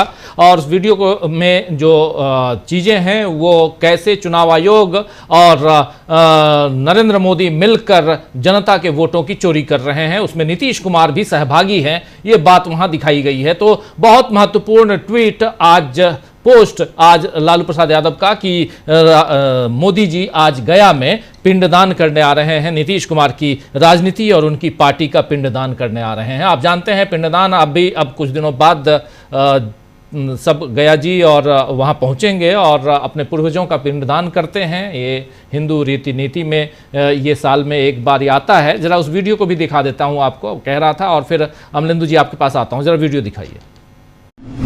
गया पिंडदान के लिए जाना जाता है। पीएम मोदी अब जबकि गया जी आ रहे हैं तो बिहार को स्पेशल स्टेटस न देने की जिद का पिंडदान जरूर करें। पिंडदान करें अपनी उस सोच का जिसमें बिहार के गरीबों, वंचितों, पिछड़ों और दलितों को वोट के अधिकार से वंचित किया जा रहा है। पिंडदान करें उस विचार का जिसमें संवैधानिक संस्थाओं को नियंत्रित कर अपने मुताबिक उन संस्थाओं का इस्तेमाल किया जा रहा है। पिंडदान करें अपनी डबल इंजन की सरकार के उस रोड मैप का जिसके कारण बिहार पिछले 20 वर्षों से सबसे गरीब, अपराध से त्रस्त, भ्रष्टाचार से पस्त और बेरोजगारी की पीड़ा झेल रहा है। पिंडदान करें अपनी उस मौका परस्ती का जिसमें केवल चुनाव के समय ही उन्हें बिहार की याद आती है। जय बिहार।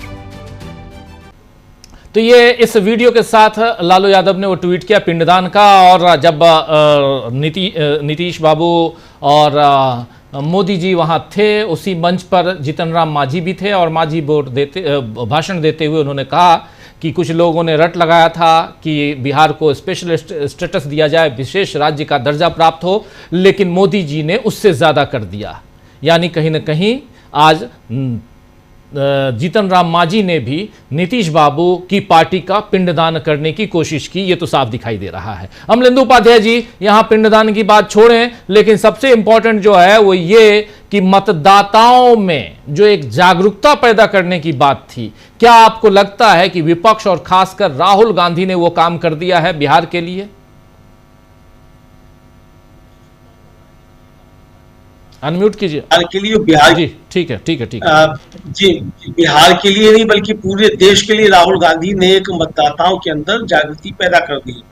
पूरा देश कह रहा है कि वोट चोर गद्दी छोड़, यानी ये पूरे देश में है कि नरेंद्र मोदी वोट चोरी से प्रधानमंत्री बने हैं और इनको गद्दी छोड़ देना चाहिए। ये पूरे देश में गली गली में नारा राजीव जी गूंज रहा है। अब राजीव जी सवाल ये कि आज सुप्रीम कोर्ट ने जिस तरीके से अपना आदेश दिया है और सारी बातें सुनी है, ये सुनने के बाद जो आदेश आया वो राजीव जी शुरू में तो लग रहा था कि ये जस्टिस सूर्यकांत जो है आज भी भाषण दे रहे हैं, कल तक जो सवाल पूछ रहे थे पिछली सुनवाई में उसके उलट आज है। लेकिन जब आदेश आया तो आदेश वो चुनाव आयोग के काल पे एक और करारा तमाचा था, जो पिछला तमाचा पड़ा था उसका डबल रसीद जो आज किया गया चुनाव आयोग को। और राजीव जी साफ तौर पर कहा गया कि भाई 65 लाख लोगों के लिए तो आप ये कर ही रहे, आधार कार्ड है या जो क्या है दस्तावेज उनमें से, और 7 करोड़ 24 लाख के लिए तो कोई सवाल ही नहीं है। ये साफ तौर पर कह दिया गया कि 7 करोड़ 24 लाख जो आपने सूची ड्राफ्ट जारी किया है उनके लिए कोई सवाल ही नहीं है कि उनको क्या दस्तावेज देने हैं, क्या दस्तावेज नहीं देने हैं। उनके लिए आधार का सवाल कहां से पैदा हुआ, ये पूछा जस्टिस सूर्यकांत ने। यानी कि 7 करोड़ 24 लाख जो ड्राफ्ट सूची दे दी है चुनाव आयोग ने, उनके लिए कोई सवाल पैदा नहीं होगा, उनके नाम नहीं कटेंगे। ये एक तरीके से साफ इंडिकेशन था। और 8 सितंबर को जब सुनवाई होगी तो सुप्रीम कोर्ट में आकर स्टेटस रिपोर्ट देनी है चुनाव आयोग को कि उन 65 लाख का क्या हुआ और 7,24,000 थे उनका क्या हुआ। तो चुनाव आयोग साहब आंखों में धूल झोंक कर भाग नहीं सकते हैं और भागने की कोशिश करेंगे तो फिर एक करारा तमाचा पड़ेगा। और ये भी हो सकता है जैसा कहा कि आज आखिर में चलते चलते कि अभी हम इसको ना इसके कर रहे हैं ना कुछ कर रहे हैं, अभी हम कुछ इसमें और इंटरिम आदेश दे रहे हैं। 8 तारीख को हम देखेंगे कि इसमें आगे क्या करना है। तो 8 तारीख को आगे राजीव भी देखा जाएगा क्या करना है। अभी तो इसमें बहस शुरू ही नहीं हुई है। इसमें और भी कहा गया है कि अगर इसमें यह भी कहा गया है कि अगर जरूरत पड़ी तो हम समय सीमा बढ़ा देंगे। जी बढ़ाएंगे, बढ़ा देंगे, यही तो उनका कि अभी हम नहीं कर रहे हैं, 8 तारीख को उसमें विचार करेंगे समय सीमा पर। तो 8 तारीख को समय सीमा पर बात होगी राजीव जी। और अभी तो ये करा सकता है नहीं कराता है, इसमें बहस ही शुरू नहीं हुई है। इस पर तो बहस होनी है ना कि आपका आपको कानूनी अधिकार है कराने का कि नहीं है। अभी तो आप जो प्रक्रिया कर रहे हैं अभी तो इस पे हो रही है कि आपने प्रक्रिया जो अपनाई है उसमें आपने क्या क्या लिया। तो यहाँ चुनाव आयोग बुरी तरीके से फंसा हुआ है। दूसरी बात राजीव जी, यहाँ जो बदमाशी की जा सकती है उस पर खासतौर से राजनीतिक दलों को ध्यान देने की आवश्यकता है कि आप 65 लाख नाम कट गए और 2 करोड़ नाम कट जाएंगे इस पर ही लगे रहें, लेकिन जो 1 करोड़ नाम फर्जी घुसा दिए गए होंगे उन पर नजर रखनी है कि कौन से 1 करोड़ फर्जी नाम घुसा दिए गए हैं। जैसा कि राहुल गांधी से ही एक वो पंचायत का प्रतिनिधि मिला, वो बता रहा था कि उसके पंचायत में 600 वोट है और 1000 हो गए हैं और 400 वोट कौन से हैं उनको कोई जानता ही नहीं है, उनका कहीं अता पता नहीं है। तो क्या हर पंचायत में ऐसी 400 वोट घुसा दिए गए हैं? तो अब राजनीतिक दलों को ये भी देखना है कि जो सूची जारी हुई है 7 करोड़ 24 लाख की, उनमें कितने फर्जी वोट घुसा दिए गए हैं। तो दोहरी जो है वो जिम्मेदारी बन जाती है। जस्टिस सूर्यकांत का कहना है कि बीएलए कहाँ है, राजनीतिक दल कहाँ है, तो हो सकता है यही इशारा देना भी चाह रहे हो, क्योंकि जज साहब है सुप्रीम कोर्ट के और उस मामले की सुनवाई कर रहे हैं। सीधे सीधे तो नहीं कह सकते भाई राजनीतिक दल के प्रतिनिधि जो है बीएलए जो है वो सूची की जांच करें कितने फर्जी इसमें नाम जुड़ गए, ये थोड़ी कह सकते हैं।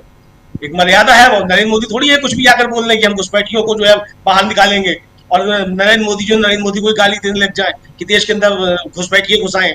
तो जस्टिस सूर्यकांत चूंकि जस्टिस हैं और सीजीआई होने जा रहे हैं, तो उन्होंने इशारा दे दिया कि भाई राजनीतिक दल के प्रतिनिधि अपना काम करें। अब देखें कि कौन फर्जी वोट घुसा दिए गए। जैसा कि संजय राउत ने कहा था कि 40 लाख मतदाता जो हैं वो हरियाणा में थे, हरियाणा से महाराष्ट्र आ गए, महाराष्ट्र से बिहार जाएंगे, बिहार से बंगाल जाएंगे, बंगाल से यूपी जाएंगे। तो ये जो फर्जी मतदाता 40 लाख है उनको रोक लो, पकड़ लो इनको बिहार में। तो ये एक संदेश दे दिया गया है। और ये भी राजीव जी साहब कहा गया है कि पीएलए जो है वो 10 से 1 दिन में कर सकता है, तो यानी 16 लाख 1 दिन में आ सकते हैं। तो अब ये पीएलए के भी अधिकार क्षेत्र में कुछ चीजें आ गई हैं। लेकिन यहाँ जो महत्वपूर्ण बात है राजीव जी वो यही है कि चुनाव आयोग हर तरीके से घिरा हुआ नजर आया है। हलफनामा देकर उसने बातें कही हैं, हलफनामा देकर ये स्वीकार करना पड़ा है कि भाई हाँ हम सुनेंगे इसको, आधार कार्ड को लेंगे। और साफ तौर पर कह दिया गया है कि आधार कार्ड या जो आपने ग्यारह दिए हैं उनमें से एक जो व्यक्ति के पास है वो उसको देना है। अब आपकी मनमानी नहीं चलेगी साहब, आपको जो चाहिए वही आपको चाहिए। तो ये करारा तमाचा है सुप्रीम कोर्ट का। इसको हम तो राजीव जी इसी तरीके से देख रहे हैं। अब बाकी पता नहीं कौन किस तरीके से देख रहा है, चुनाव आयोग किस तरीके से देख रहा है। वो देखिए अब चुनाव के वकीलों की क्या प्रतिक्रिया आ रही है। क्या आई किसी कोई प्रतिक्रिया? नहीं आई ना, इसीलिए नहीं आई। भारतीय जनता पार्टी क्या प्रतिक्रिया देती है उसकी छोड़ दीजिए।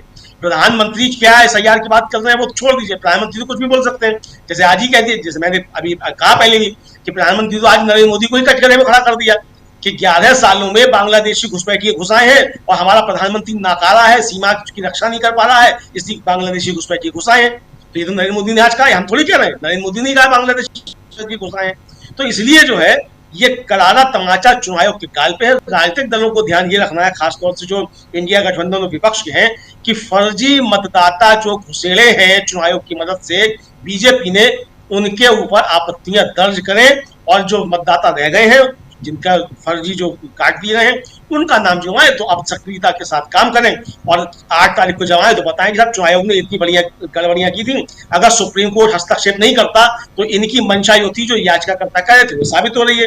65 लाख पहले आप कह रहे थे हम नाम नहीं बताएंगे, सुप्रीम कोर्ट में आप हलफनामा दे रहे थे कि सुप्रीम कोर्ट से कह रहे थे आप नाम पूछ नहीं सकते हैं। अब जब सुप्रीम कोर्ट ने डंडा मारा आपके कस के, तो आपने वो सूची भी जारी कर दी, अपनी वेबसाइट पे भी अपलोड कर दी, बिहार के सीईओ जो है उनके उस पर भी कर दी, जिलों की उस पर भी कर दी और सर्चे भी कर दी, यानी फर्जी उसमें आप पकड़े भी आ सकते हैं। तो सब कुछ हो रहा है, धीरे धीरे होगा और 8 सितंबर को हो सकता है सुप्रीम कोर्ट कह दे कि बहुत गड़बड़ियां है भाई इसमें, चुनाव आयोग साहब इसको अभी मुलतवी किया जाता है और 2025 की जनवरी की जो मतदाता सूची है फिलहाल चुनाव उसी पर होगा। जी राजीव जी, देखते हैं आगे क्या कुछ आता है। आपने तो आदेश पढ़ के सुना दिया अमलेंदु जी, चलिए, लेकिन उम्मीद इसी की जाए कि आगे ऐसा ही होगा। जल्दी से ज़रा आना चाहता हूँ प्रेम कुमार जी आपके पास। प्रेम कुमार जी, एक छोटा सा, जल्दी अब खत्म करेंगे, एक छोटा सा ये बात कि क्या राहुल गांधी, तेजस्वी यादव और ये जो यात्रा 1 तारीख को खत्म हो जाएगी, 1 सितंबर को खत्म हो रही है और इसी बीच ये काम भी चल रहा है, SIR का काम भी चल रहा है, क्या यहाँ पर जो काम दिया गया है चुनाव आयोग के लिए, इसके सामने भी चुनौती है, चुनौती अब ये 12 राष्ट्रीय जो रजिस्टर्ड पार्टियां हैं उनके लिए भी है। क्या आपको लगता है, क्योंकि अभी तक मात्र 85,000 ही नए आवेदन आए हैं, जो दावे वाले आवेदन हैं, ये भी आज सुप्रीम कोर्ट में कहा गया है कि 85,000 भी नहीं, 84,300 कुछ ऐसे ही आवेदन हैं। यहां तो 65 लाख का मामला है, 65 लाख का मामला है। क्या यहां एक मैसेज पहुंचाने में चुनाव आयोग को हम ये माने कि चुनाव आयोग वो मैसेज नहीं पहुंचा पाया है, या लोग इतने जागरूक नहीं हैं, या लोगों की पहुंच नहीं है वहां तक? क्योंकि 1 तारीख को तो चुनाव आयोग ये कह देगा कि लोग आए ही नहीं, तो हम क्या करें? जी बिल्कुल राजीव जी, चुनाव आयोग यही कहेगा, लेकिन यहां तो हमारे सुप्रीम कोर्ट के विवेक पर सवाल उठता है। भाई ये प्रक्रिया जो शुरू की गई है, ये स्थिति जो बनाई गई है, क्या वोटरों ने बनाई है? जिनके वोट कट गए हैं ना, जो जिंदा है लेकिन जिनको मृत घोषित कर दिया गया है, उन्होंने किया क्या? ये काम जब हो रहा था SIR के खिलाफ में, लोग पहले सुप्रीम कोर्ट में गए, वो सुनवाई पर सुनवाई टालता रहा, सुनवाई को, SIR की प्रक्रिया को उसने नहीं रोका, उसमें तमाम तरह के उन्होंने आदेश दिए, निर्देश दिए, उसको चुनाव आयोग ने नहीं माना। और आज अब सुप्रीम कोर्ट अपोजिशन को, BLA को और उन वोटरों को कोई कहेगा कि वो क्यों नहीं आवेदन लेकर के आ रहे हैं कि उनका नाम कटा है, उसको गलती सुधारे? गलती चुनाव आयोग करेगा और सुधारने का आवेदन पब्लिक लेकर जाएगी? ये बड़ा सवाल है, ये सुप्रीम कोर्ट के विवेक पर सवाल उठ रहा है, और ये सवाल मैं नहीं उठा रहा हूं, अपने आप उठ रहा है ये सवाल जी। इसी तरीके से राजनीतिक लड़ाई जरूर राहुल गांधी ने जीती है आज के फैसले को देखते हुए, लेकिन फिर भी ये लड़ाई जीती नहीं गई है, ये लड़ाई अभी बाकी है, क्योंकि वोट चोरी, उसके होने के लूप होल्स और बढ़ गए हैं, घटे नहीं हैं। आवेदन कर करके तो ये लीजिए, शिकायत कीजिए, उन शिकायतों को कोई सुनेगा कि नहीं सुनेगा, कौन देखेगा? जब जानबूझ के हम नाम हटा रहे हैं, कटा रहे हैं, मिटा रहे हैं, तो हम किसी का शिकायत सुनेंगे क्या? ये यहाँ कोई निगरानी नहीं है चुनाव आयोग। सबसे पहले चुनाव आयोग की नीति को लेकर के जो संवैधानिक प्रावधान में बदलाव किया गया था, उसको बदलिए। सुप्रीम कोर्ट को यहाँ पर आना पड़ेगा, वरना चुनाव आयोग को न निर्देश दे पा रहे हैं, न आपकी बात सुन रहा है, न आपकी बात पर अमल में ला रहा है। सुप्रीम कोर्ट को सुन कर रहे हैं चुनाव आयोग, कि हम उम्मीद कर ले कि सुप्रीम कोर्ट ने ऐसा कह दिया है तो कल सब कुछ ठीक हो जाएगा। इसलिए राहुल गांधी ने जो तरीका अपनाया है, आज उन्होंने नौजवानों से, रोजगार से, बेरोजगारी के सवाल को भी जोड़ा है, बाकी सवालों से भी वो जनता से जुड़ेंगे। ये चुनाव है, बिहार का चुनाव, बिहार के चुनाव में सिर्फ SIR नहीं होगा, बाकी चीजें भी होंगी, लेकिन वोट चोरी का मुद्दा अहम रहेगा। इसमें मुझे लगता है कि ये बात भूलनी नहीं चाहिए, वोट चोरी का मुद्दा अहम रहेगा। जी, वोट चोरी का मुद्दा अहम रहेगा। लेकिन प्रशांत जी, आप इसको कैसे देखते हैं? क्या ये रहेगा मुद्दा चुनाव में? राजीव जी, वो तो मुद्दा तो रहेगा, इतना बड़ा आंदोलन खड़ा हो गया राजीव जी, तो मुद्दा इसी मुद्दे पर चुनाव होगा। लेकिन सवाल यही होता है कि चुनाव किस वोटर लिस्ट में होगा। जी, मतलब हमको ये बताया जा रहा है कि हम चोर को नहीं रोकेंगे, आप ताला ठीक कर लीजिए। ये अजीब न्याय है, ये कैसा इंसाफ है कि इलेक्शन कमीशन तो बेईमान है, वो बेईमानी करेगा, आप निगरानी कड़ी कर दीजिए। ये कौन सा इंसाफ हुआ भाई? आपके सामने, सुप्रीम कोर्ट के सामने 2002-2003 का एक टेम्पलेट है जो कि मॉडल है।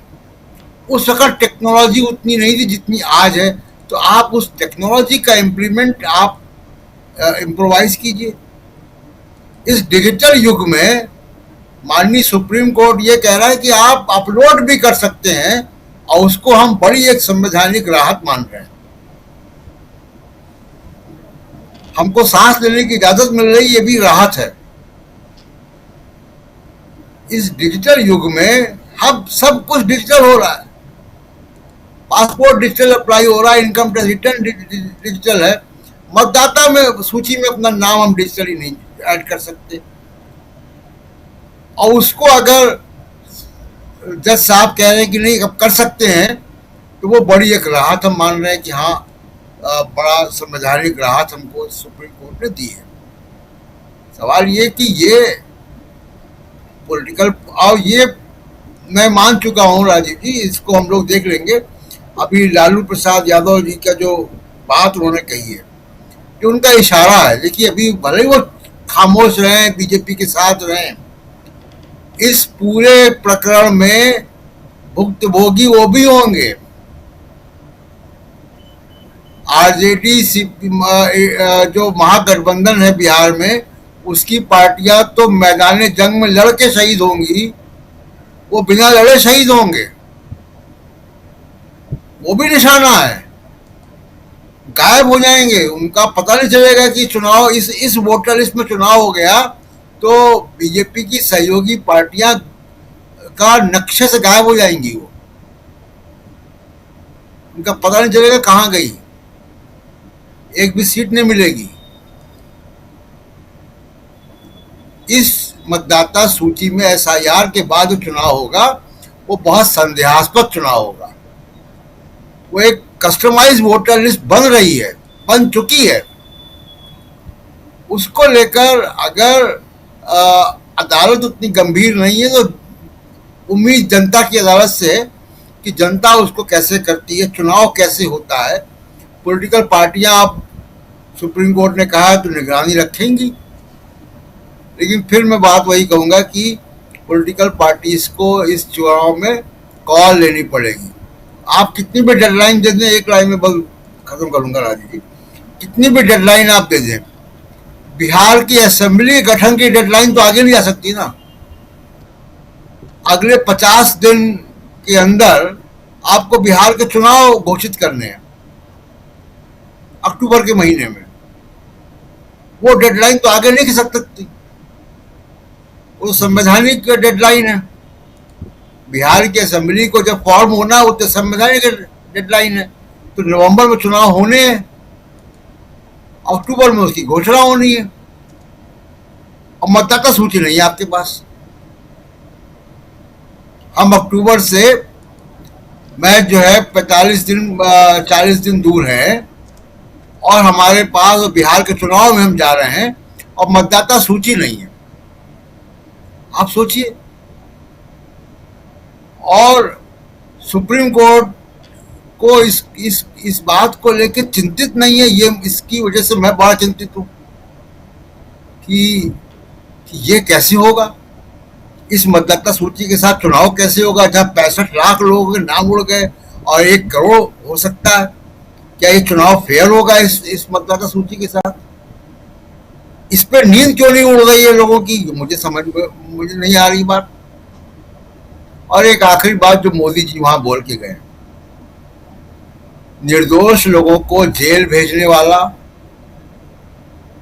पॉलिटिकल एजेंसियों का पॉलिटिकल इस्तेमाल करके सरकारें बनाने वाला, सरकारें गिराने वाला सत्ता का सुख क्यों भोग रहा है? वो जेल में क्यों नहीं है? इसके लिए कब कानून आएगा? जी राजू जी बिल्कुल बिल्कुल। सुनील शुक्ला जी, कैसे देखा जाए, क्या सचमुच अब यहाँ से एसआईआर का मामला जो है वो जनता तक, और खासकर इसमें गड़बड़ घोटाला की बात जो राहुल गांधी कर रहे थे वो बिहार की जनता तक, क्योंकि अभी सबसे पहले बिहार में ही चुनाव है, वहां पहुंचाने में विपक्ष सफल रहा है? इसमें कोई दो राय नहीं है, विपक्ष इस मुद्दे को लोगों तक पहुंचाने में सफल रहा है। और इस बात का आकलन आप इससे कर सकते हैं कि बड़ी संख्या में लोग राहुल गांधी के इस अभियान में शामिल हैं, स्वतः बढ़ चढ़ करके सामने आए हैं। निश्चित रूप से एसआईआर के टाइमिंग को लेकर के बहस है कि आप किस समय पे एसआईआर संपादित कर रहे हैं, इसे कोई इनकार नहीं कर सकता। सर्वोच्च न्यायालय के सामने भी बड़ा सवाल है और यह एक विचारणीय विषय सर्वोच्च न्यायालय के सामने होना चाहिए।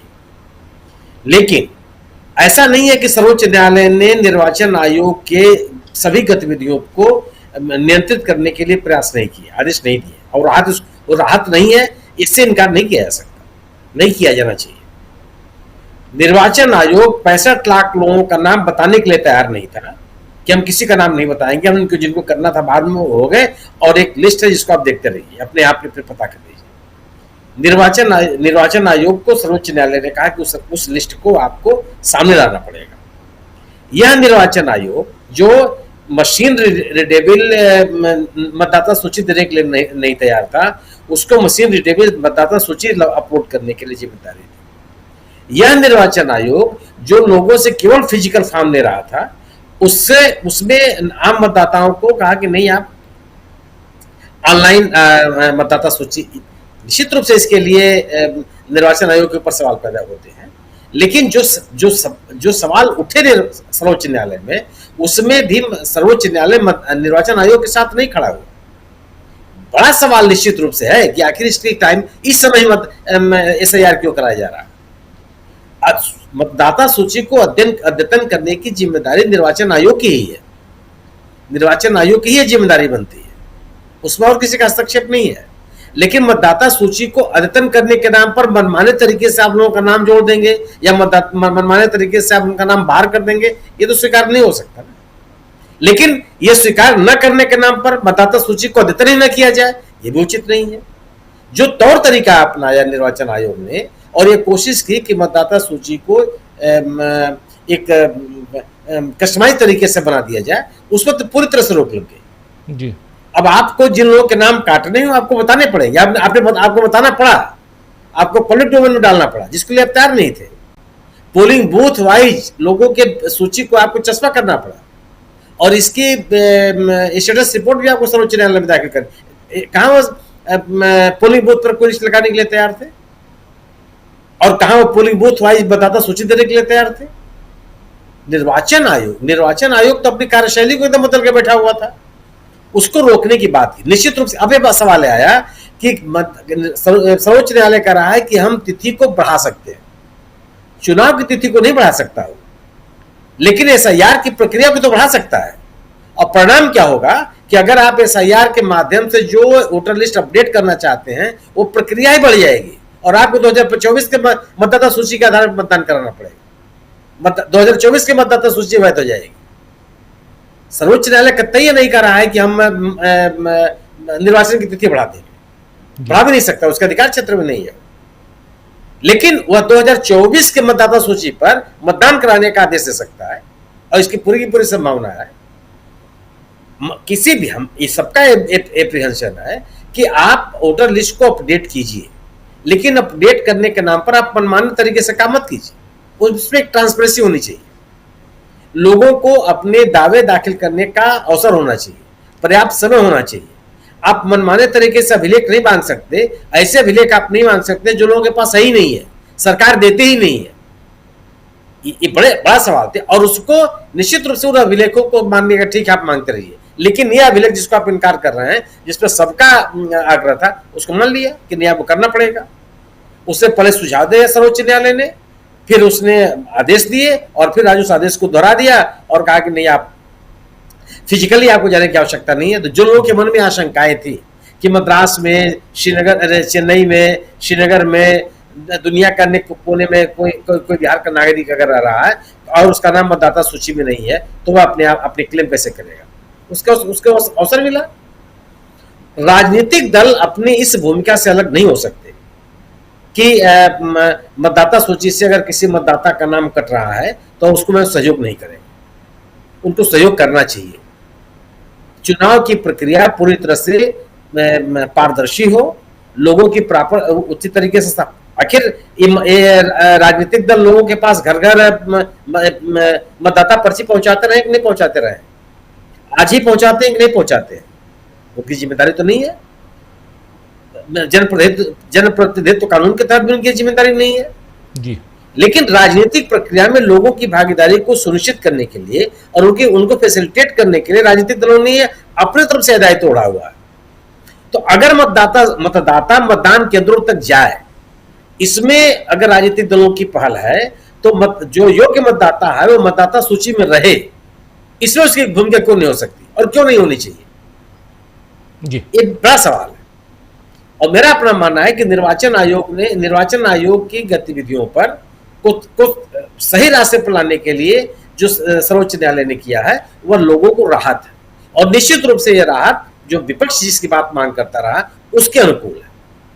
जी, सर्वोच्च न्यायालय द्वारा दिए गए आदेशों को खारिज नहीं किया जाना चाहिए, वो स्वागत योग्य है।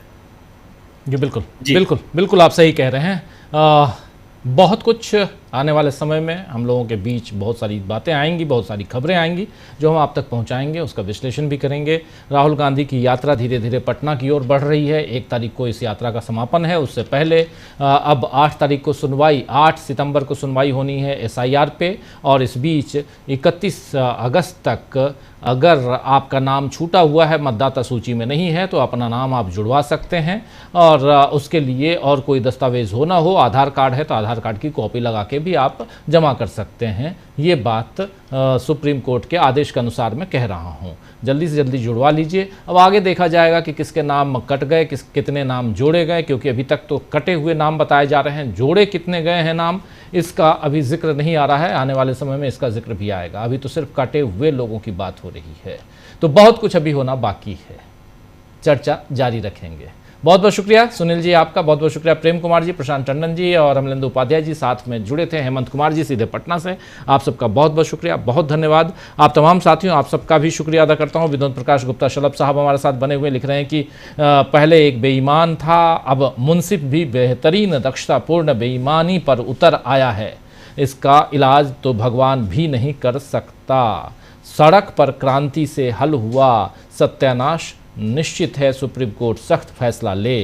राजेंद्र बंसोड़े साहब हमारे साथ हैं, बख्तावर जी हमारे साथ, मयंक जी हमारे साथ बने हुए हैं, मयंक शर्मा जी, अरुण जैन जी, शिव कुमार पारिक भी हैं, मोमिन खान साहब बने हुए हैं, और निहारिका परिदा भी हमारे साथ हैं, और असलम चिश्ती जी गुड नाइट लिख रहे हैं। गुड नाइट असलम भाई आपको भी। अश्विनी राय जी हैं, excellent news with facts and figures, बहुत बहुत शुक्रिया अश्विनी राय जी। इमरान खान जी हमारे साथ बने हुए हैं, राजीव शर्मा जी भी बने हुए हैं। श्री किरण जी, मैं आप सभी से एक सीधा सवाल पूछना चाहता हूँ, जो सरकार वोट चोरी से बनी हो, क्या उसका इरादा कभी जनसेवा हो सकता है? नहीं ना, उन्हें आपके वोट की ज़रूरत ही नहीं, इसलिए आपकी समस्याओं का प्रवाह भी नहीं है। बिल्कुल आप सही कह रहे हैं श्री किरण जी।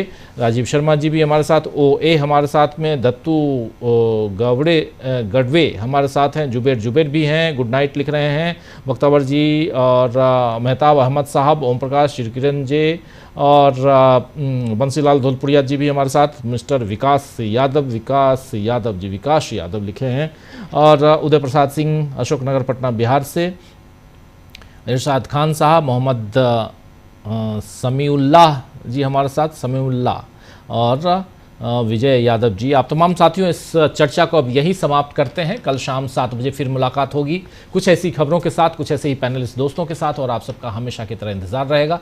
तो जुड़िए हमारे साथ और देखते रहिए DB लाइव। नमस्कार, गुड नाइट, शुभ रात्रि, शब ब खैर।